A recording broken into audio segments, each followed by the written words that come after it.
Bonjour mesdames et messieurs, et bienvenue à cette édition d'information sur Camer TV Info, la chaîne d'analyse de l'actu au Cameroun. Ne rien taire pour plaire, ne rien dire pour nuire est notre credo. Voici pour commencer le titre de cette édition. Cette vidéo est réalisée à partir d'un post de Marigo Marcelding sur sa page Facebook intitulée « Les non-dits de la signature du pacte colonial entre la France et le Cameroun ». Mais avant de détailler l'intégralité de son contenu, veuillez prendre 3 secondes pour vous abonner à nos pages Facebook Camer TV Info ou sur YouTube Camer TV Info. Un like pour une souscription à nos médias pour ne rater aucune de nos futures publications est fortement conseillé. Voici la teneur du post dans son intégralité.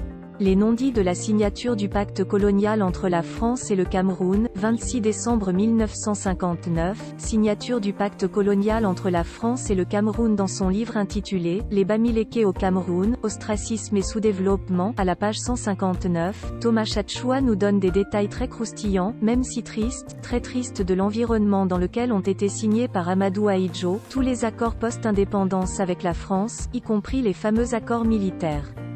Il en résulte qu'après avoir fait écarter les Camerounais qui étaient avec Ahidjo, tous les conseillers chargés de négocier les accords avec la France étaient des Français.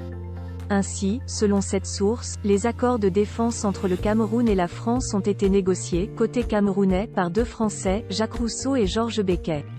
C'est-à-dire que le pays France a négocié avec 2 Français, représentant le Cameroun de l'avenir du Cameroun. Un vrai cirque, et que stipulent donc ces accords confidentiels de défense entre le Cameroun et la France? Dans ces accords, en échange de la protection militaire de la France, il est imposé au Cameroun de suivre les quelques indications suivantes. A. Informer la France de la politique que les politiciens camerounais entendent suivre en ce qui concerne les matières premières et produits stratégiques, ainsi que des mesures qu'ils se proposent de prendre pour l'exécution de cette politique. B. Faciliter, au profit des forces armées françaises, le stockage des matières premières et produits stratégiques, et lorsque les intérêts de la défense l'exigent, limiter ou interdire leur exportation à destination d'autres pays. C. Le Cameroun doit réserver en priorité la vente de ses matières premières et produits stratégiques à la République française, après satisfaction des besoins de sa consommation intérieure, et s'approvisionner par priorité auprès de la France, etc. D. Les accords mentionnent une liste de matières premières dites stratégiques qui appartiendront de fait à la France s'ils seront découverts sur le sol camerounais, notamment, les hydrocarbures liquides et gazeux, l'uranium, le thorium, le lithium, le beryllium, l'hélium etc.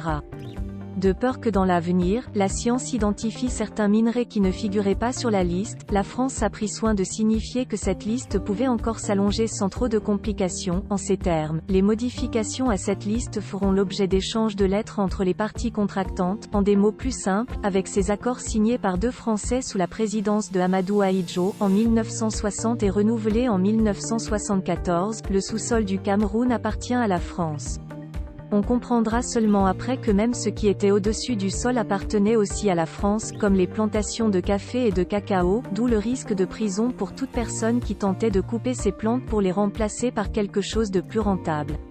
Et ce n'est qu'en 2009, après la signature des nouveaux accords que les Camerounais ne risquent plus la prison lorsqu'ils se débarrassent de ces plantations ingrates et inutiles de café, de cacao et de coton. Veuillez prendre 3 secondes pour liker la vidéo et la partager.